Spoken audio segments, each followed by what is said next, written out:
Hi everybody, I hope this video finds you well. Today we're going to be sort of wrapping up the main portion of our correlation and regression section here. And to do that, we're going to talk about using one of the concepts we introduced in the previous video, namely the idea of the residual. And in this video, we're going to talk about something called residual analysis. And residual analysis is used to determine if the model that we created is the appropriate model for the data that we're looking at. So we're going to be using this residual analysis to determine if the LSR is appropriate. Now, what do we mean by appropriate here? Well, appropriate means, did we actually choose the right type of model? Now, this is sort of a weird question because for our class, we're only going to talk about one type of model. The only model we're learning in our class is the linear model, the LSR. But as we learned about much earlier in this section, linear is only one of many different forms that the data might take. It might be exponential in nature, it might be nonlinear, etc. So the fact that we're only learning about the linear model doesn't mean that the linear model is the only one that's out there. So if we choose the linear model, how do we know that that's actually the correct choice? And the way that we do that is through something called residual analysis. So let's talk about how you actually perform residual analysis. So we're going to talk about what's called the residual plot. So a residual plot is sort of like a modified scatter plot.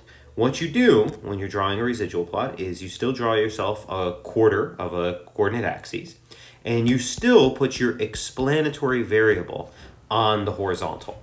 The difference, though, is that instead of putting the response over here on the vertical, we're actually going to plot the residuals. So this is going to be the residuals here.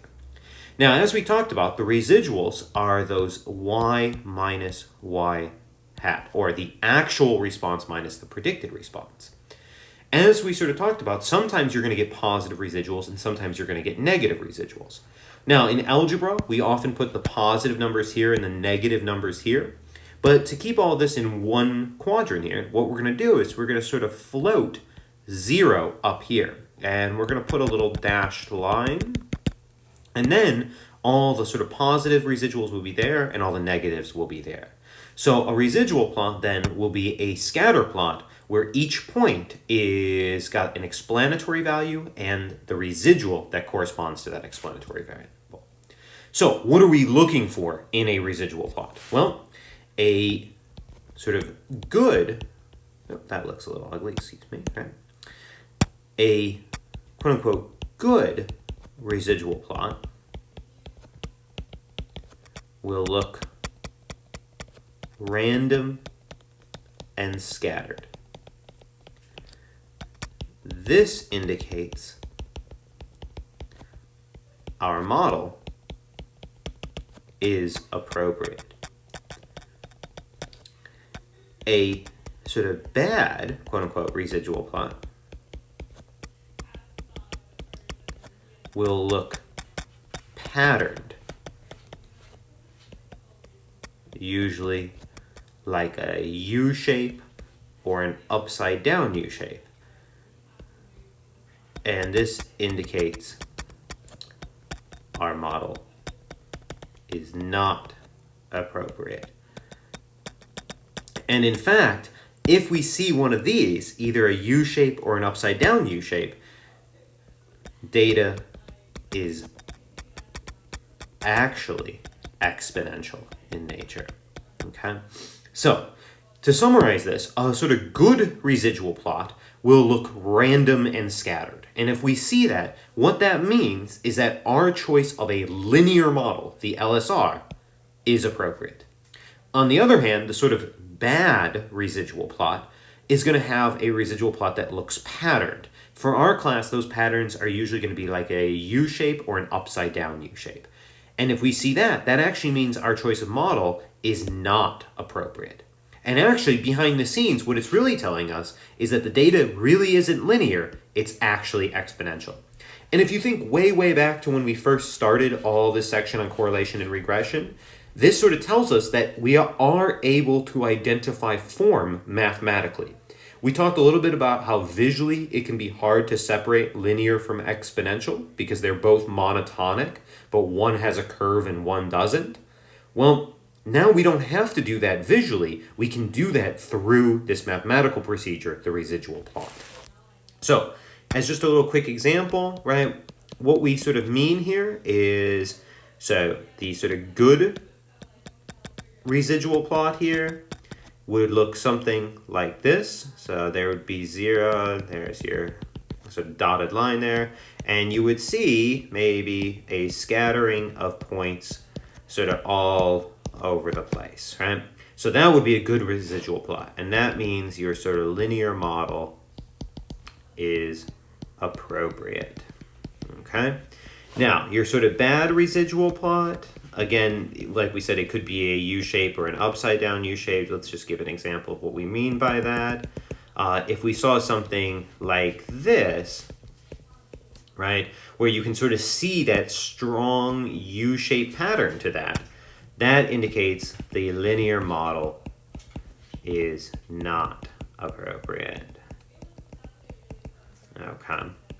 All right. Now, couple things to comment here before we try an example of this. First, as humans, right, we are all very good at pattern recognition, which means that oftentimes humans are able to find patterns when there aren't patterns. So I do want to really strongly stress here that if you are unsure, if you don't know if you're looking at the data and you think that there's a pattern or if there isn't a pattern, you should always sort of lean this way. You should really be saying, unless I can see something that's really strong like this, I'm just going to go ahead and give my model the benefit of the doubt and say that I'm in this sort of case over here. Second thing we should sort of keep in mind here is, why do we not want to see a pattern in the residuals? Well, the idea behind this is that if there's a pattern to the residuals, there's a pattern to the errors. Now, our model is never going to be perfect, so there are always going to be errors. There are always going to be residuals. But if there's a pattern to those errors, that sort of means that there's another factor behind the scenes that explains those errors. And our model is not taking that into account. And that's a really bad thing because that means that we could do a better job. It's just that our model isn't the right choice. So we've got to be very careful whenever we see like one of these strong patterns, because that really tells us our model is missing something. All right, so let's go ahead and take a look at putting all of the concepts we've talked about so far, all the way from starting with the scatter plot and the correlation coefficient, all the way through to this sort of residual plot idea, all together in one last example here. It'll be a sort of lengthy example because we're going to be doing all these different pieces, but let's go ahead and give that a try. So, for this example, we're going to suppose that we've got a researcher who's studying the relationship between the mileage and the resale value for Nissan Rogues, or just a type of SUV. So, to do this, this researcher randomly selects 9 of these Nissan Rogues, and they get the following data. So over here, we've got their mileage. You will notice that we'll have to be a little bit careful about the units here because this isn't 15 miles or 30 miles. Instead, all the mileages have been recorded in thousands of miles. So this is actually 15,000 miles. That's actually like 120,000 miles. And then they've also recorded the resale value here. So we can see that this car that had 15,000 miles had a resale value of $20,000, $20,200. Whereas this one down here that had a mileage of 120,000 miles has a resale value of $2,700. So we're going to do all the things that we've sort of done so far in this section. We're going to talk about drawing a scatter plot. We're going to calculate the correlation coefficient and decide if there's evidence for a relationship here. We're going to construct the LSR and draw it on the scatter plot. We're going to interpret the slope and the intercept of the LSR. We're going to make a prediction using the LSR. We're going to calculate and interpret the coefficient of determination. And then finally, we're going to construct a residual plot and decide if this LSR that we build, is that really an appropriate choice for how to model this data. Now, if it is an appropriate choice, that's great. If it isn't, well, unfortunately for our class, we're not learning any other models. So all we'll be able to say at the end, if it's not appropriate, is it's not appropriate, and that's about it. All right, so let's go ahead and take a look at doing this. Once again, I recommend trying to follow along, take this data. Probably a good idea to go through and type it into your calculator as well, just to be all ready as we follow along through this. Keep in mind, as always, before you type this into the calculator, do keep in mind what is explanatory and what is response. Clearly here, the mileage should somehow impact the resale value, right? If we are looking at buying a car, one of the things we'd probably want to know about it is the mileage before we figure out how much it's worth. So that's telling us that mileage is the explanatory, and we should be popping that into L1, and resale is going to be the response, and we'll pop that into L2. So we'll start this on the next page here. So there's our data sort of rewritten, just a little bit smaller so we can see. Let's start with our scatter plot. So we'll put our scatter plot here. We'll draw ourselves our, oh, that's a little already on sort of a zigzag. There we go. So there we go. Like we said, the mileage in thousands is going to be our explanatory, so we'll put that on the horizontal. Let's think about what's going to be a good axis there. We've got as low as 15,000 miles and as high as 120. So we might want to choose something like going by 20,000. So there's 20, 40, 60, 80, 100, and 120. That's nice and simple. No need for a little squiggly line here because that actually is the same as actually having this guy labeled at 0 there, right? So no condensing of the sort of vertical, of the horizontal axis there. All right, what about our vertical axis? Well, we had a resale value as high as 20,200 and as low as 2,700. So we'll probably need a sort of large scale as well for that one. Let's go ahead and maybe just do that. Let's put the resale value in dollars there. And we'll go ahead and maybe we'll just do that guy by 5,000. So there's 5,000, there's 10,000, there's 15,000, there's 20,000, and then technically we will need one more 25,000 since our 20,200 is above the 20,000. No need for a squiggly line here because actually on the vertical axis, this guy also, that origin really is 0, 0. So we should be pretty comfortable plotting these, right? We've got our 15,000 or our 15,000 miles and our 20,200. So that's going to be right about there. Then we had 30,000 miles and 16,000. So that should be right about there. Then we also have 30,000 and 14,600. So that should be right about there. Okay, then we had 45 and 11,400, so maybe, sorry about that dot there, let's just be careful, 45 and 11,000, maybe somewhere right in about there. Then we had 50 and 10,000, so right about there.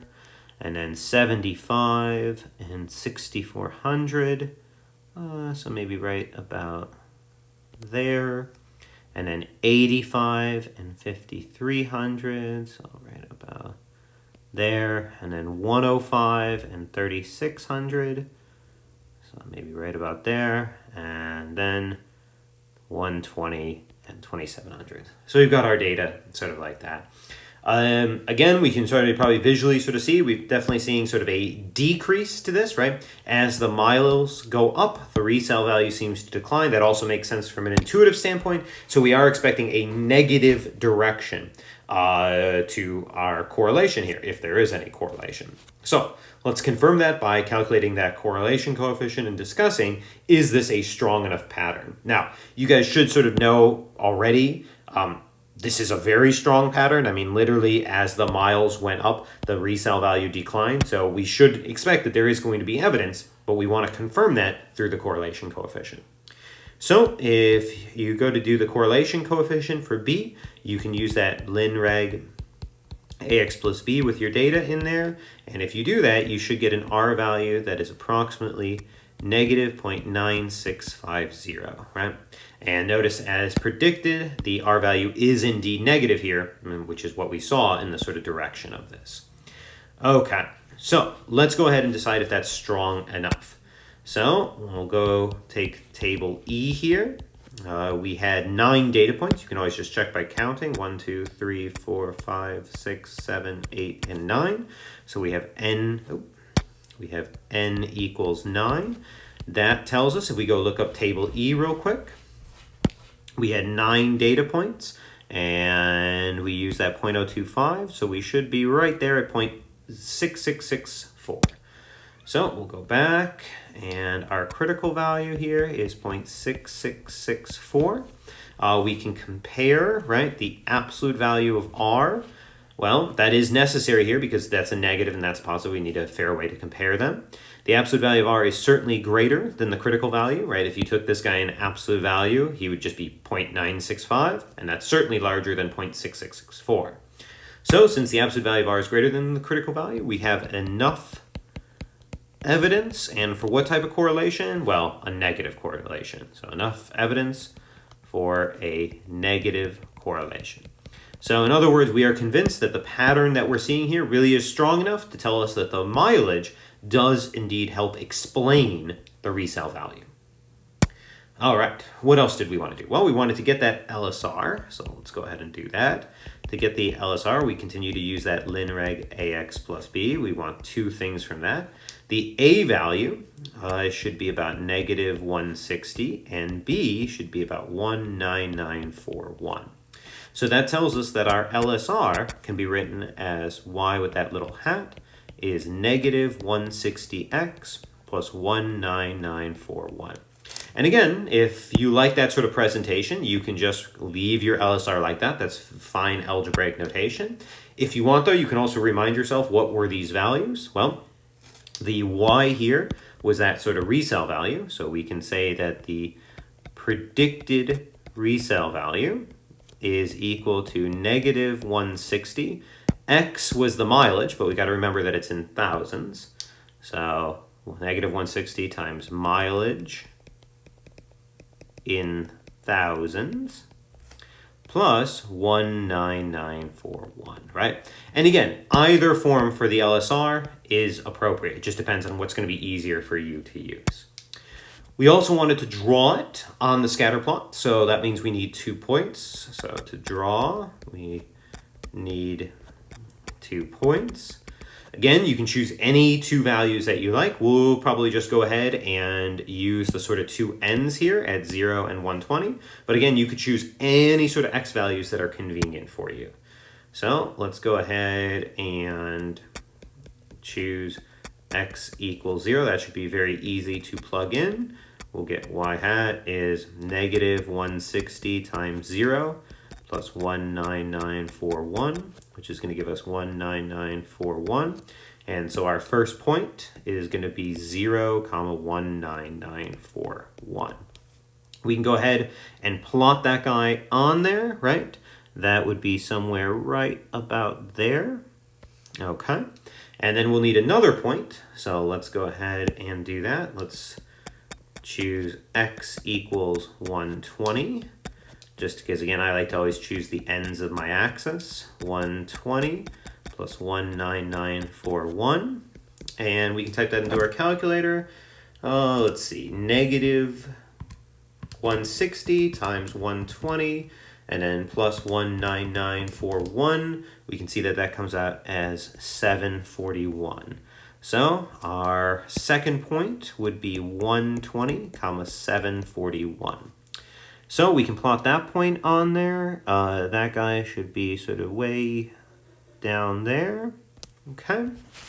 And now we're going to try to roughly sort of draw that point, that information on there. So we're going to just draw a connecting sort of line.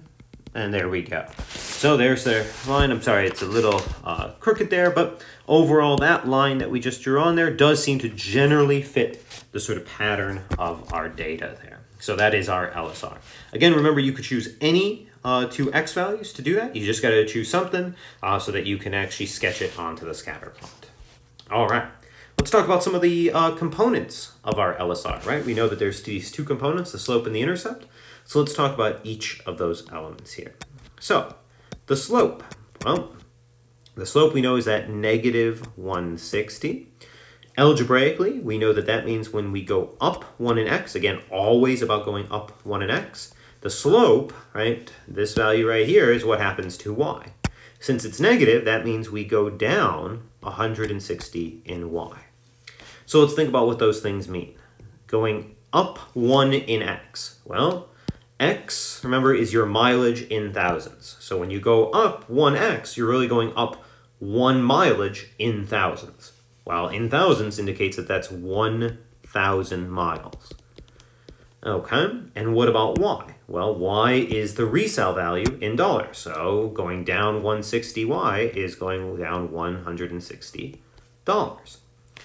Okay, let's try to write that as a sentence. So our model predicts that for each additional 1,000 miles, a Nissan Rogue has its resale value. I said I put my E in the wrong spot there. Let's go back and fix that. Its resale value decreases by $160. So let's think about whether that makes sense, right? What this is basically saying is that for every extra 1,000 miles you put on the vehicle, its value goes down, and its value goes down by about $160. Couple things you guys should notice is that we used the word decrease here, and that's representing that negative. Notice it would be incorrect to say decreases by negative 160. That would be a double negative, wouldn't make any sense. So by using that word decrease there, we've taken care of the negative over there. Notice also that we were very careful with the units. If we had written that it said one model, our model predicts that for each additional 1 mile a Nissan Rogue has its resale value decreased by $160, that wouldn't make any sense. That would mean that like every time you drive to the grocery store, your car loses hundreds of dollars of value. We know that that's not the case. Instead, it makes sense to say that that happens for every 1,000 miles that you drive. All right. We also wanted to talk about the intercept. So let's go ahead and do that. The intercept here, right, is that value of 19941. Now, in our last example, we skipped talking about the intercept because it didn't make a lot of sense. But we're sort of being asked to do it here, so we can anticipate that it probably does make some sense in this context. So remember, the intercept is always about when x is 0, y takes on that value of the intercept, 19941. All right, so, well, if x is 0, that means the mileage is 0, and that means that the value is 19,941. So this is a little strange. I mean, mileage being 0, what does that indicate? Well, that would be telling us about a brand new one of these vehicles. So we would say our model predicts that a brand new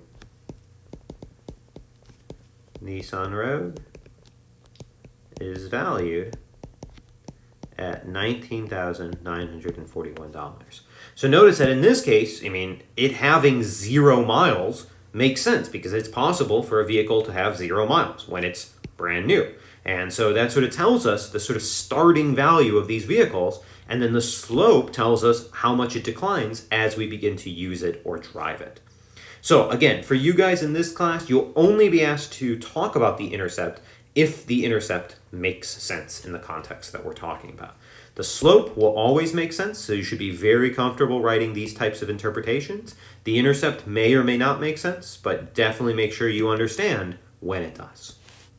All right, I believe we wanted to make a prediction as well, so I think we'll go ahead and we'll do that on the sort of next page because we're running out of room a little bit here. So we'll probably go ahead and we'll just sort of rewrite our model. So let's remind our LSR here is we have our data back up here because we'll be doing some other stuff with it. And remember, it's negative 160, mileage in thousands, plus 19,941.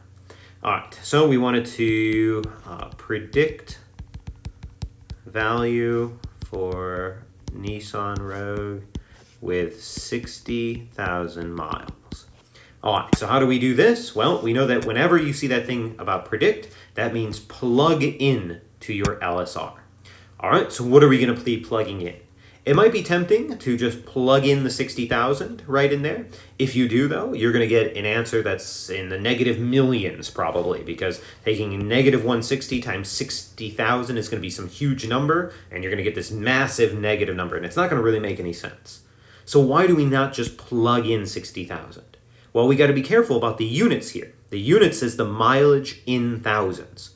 So this 60,000 here, we have to take that 60,000 and treat it as x equals 60,000 miles, because that's how we're measuring our variable. So we're not going to be plugging in 60,000, we're going to be plugging in 60.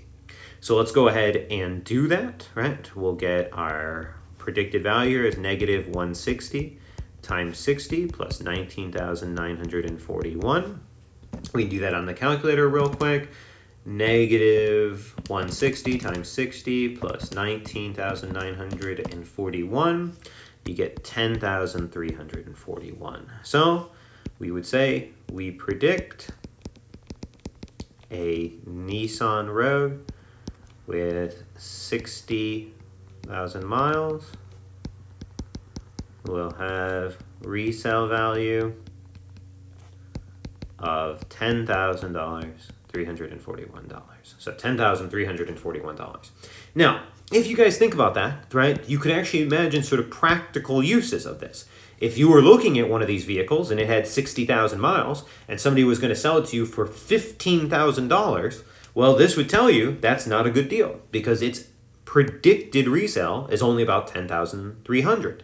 If somebody had one of these 60,000 mile Nissan Rogues and they offered it to you for $9,000, according to our model, that would be considered a good deal because its resale value should be about $10,300.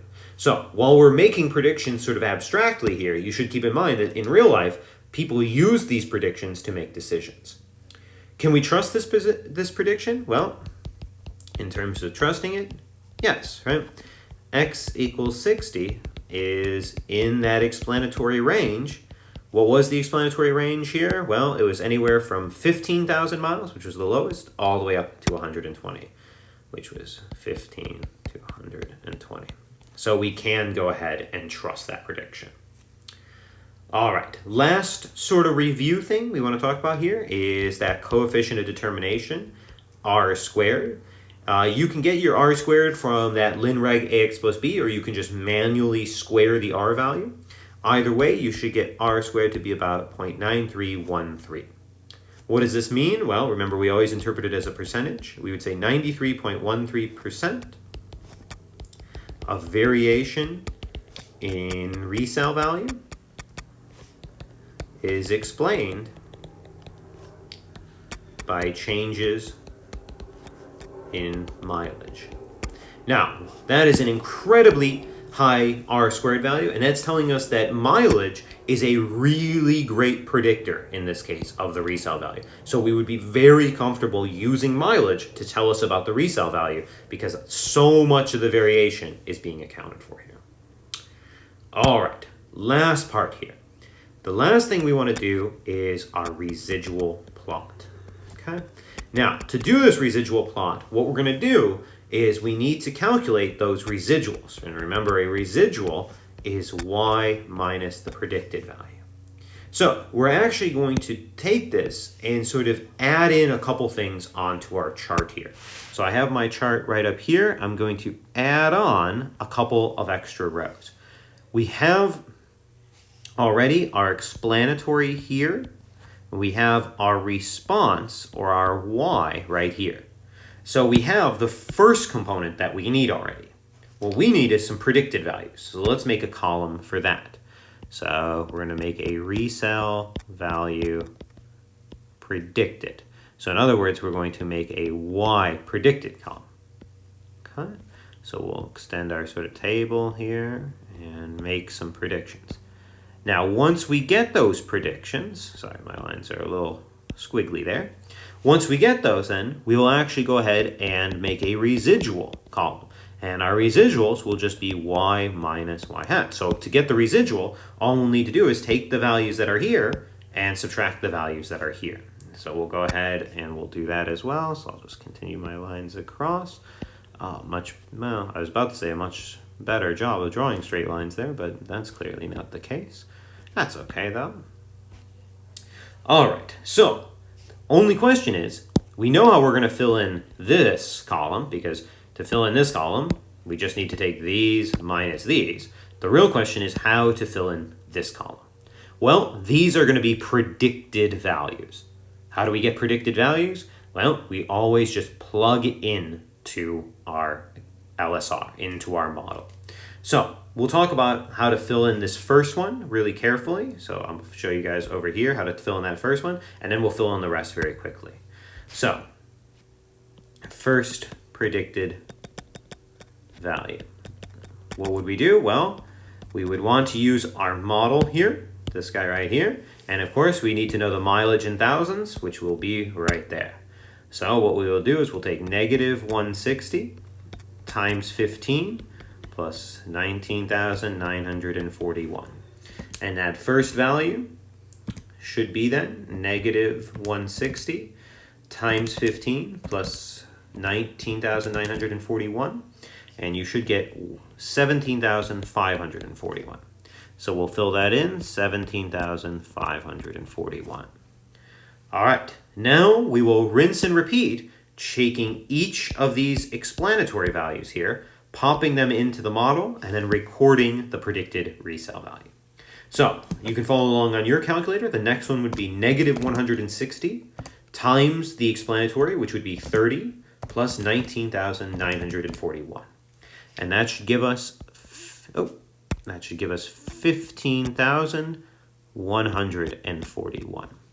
The next one has the same explanatory value, so it'll have the same prediction, 15,141. The next one has an explanatory value of 45, so negative 160 times 45 plus 19,941. So you should get 12,741. Okay, next one has an explanatory value of 50, so negative 160 times 50 plus 19,941. And that should give you 11,941. Okay, next one has explanatory of 75, so negative 160 times 75 plus 19,941. That should give you a predicted of 7,941. Okay, next explanatory is 85, negative 160 times that 85 plus 19,941, and you should get a predicted of 6,341. Okay, second to last one, explanatory value of 105, so negative 160 times 105 plus 19,941. You should get a predicted value of 3,141. Finally, very last one here, take that 120, pop it into the model, and get negative 160 times 120 plus 19,941. And we should get a predicted value of 741. Actually, if you guys remember, we had this 741 already when we did our drawing our LSR, our scatter plot. All right, so now we have our big list of predicted values. How do we actually calculate these residuals then? Well, we simply subtract across. So the first one is going to be that 20,200 minus 17,541. So our first residual should be 2,659. Next one, 16,000 minus 15,141. So we get a residual of 859. Then 14,600 minus 15,141. Get a residual of negative 541. Remember, residuals can be both positive or negative, and when you're doing a residual plot like this, you should anticipate some of both. If you get all positives or all negatives, something's gone wrong, because we know our model will sometimes overestimate and sometimes underestimate. So you're going to see residuals of both types. All right. Next one is 11,400 minus 12,741. So we should get negative 1,341. Then 10,300 minus 11,941. So we should get negative 1,641. Then 6,400 minus 7,941. So negative 1,541. Then 5,300 minus 6,341. So minus 1,041. Then 3,600 minus 3,141, which would be 459. And then finally, 2,700 minus 741, we should get 1959. All right, so how do we visualize this? Well, to draw the residual plot, you're going to plot these explanatory values over here, along with these residuals over here. So let's go ahead and do that. So our residual plot, draw yourself your nice sort of axes there. Remember, this is going to be your mileage in thousands. So use the same scale that we did, which was 0, 20, 40, 60, 80, 100, and 120. And then you've got your residuals here. Remember, you're going to float 0 here. So let's just check. Our largest positive residual seemed to be like 2,600. So we'll do a pretty extreme scale. We'll just go like 1,000, 2,000, and say 3,000 up there. Again, you can be pretty loose with the scale here. You don't need a super accurate one because we're looking for a really strong or obvious pattern. For the negatives, it looks like the smallest negative residual, right, was down at negative 1,600. So we got to use the same scale, so we got to go by thousands. So we'd have negative 1,000 there, and then negative 2,000 there. And then for ease of viewing, right, I'd go ahead and put a dotted line at 0. So let's plot these points. The first one was an explanatory of 15 and a residual of 2,659. So 15 and 2,659 would put us somewhere up there. Okay, next one was 30 and 859. So 30 and 859 would probably put us somewhere right about there. Then we had 30 and, what was that, negative 541. So 30 and negative 541, somewhere right about there. All right, then we have 45 and negative 1,341. So 45 and that guy, so maybe somewhere right about there. Okay, then we had 50 and negative 1,600. So that looks to be somewhere maybe right about there. Then we had 75 and negative 1,500. 75 and negative 1,500, so maybe somewhere right about there. Okay, then we had 85 and negative 1,041. So that looks to be maybe right about there. Then we had 105 and 459. And that should be somewhere probably about there. And finally, we had 120 and at 1959. So 120 and 1959, well, there we go. So what are we seeing in this? Well, this would be what we call a clear pattern, right? You guys can see that this makes sort of that strong U shape there. So we see a strong pattern to residuals.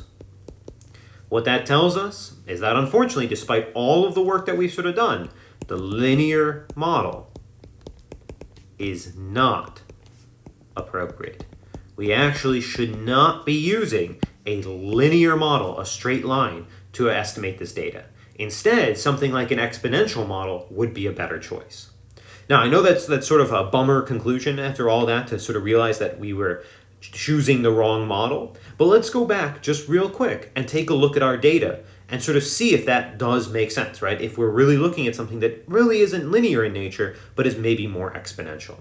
So let's go back to where we had our scatter plot here, right? Notice we drew our sort of line on there, and you can sort of see where the residuals came from, right? Here's where we had that sort of big initial positive, right? Then we had a smaller positive, then we had these negatives, right? All in here, and then we had some positives there and there, right?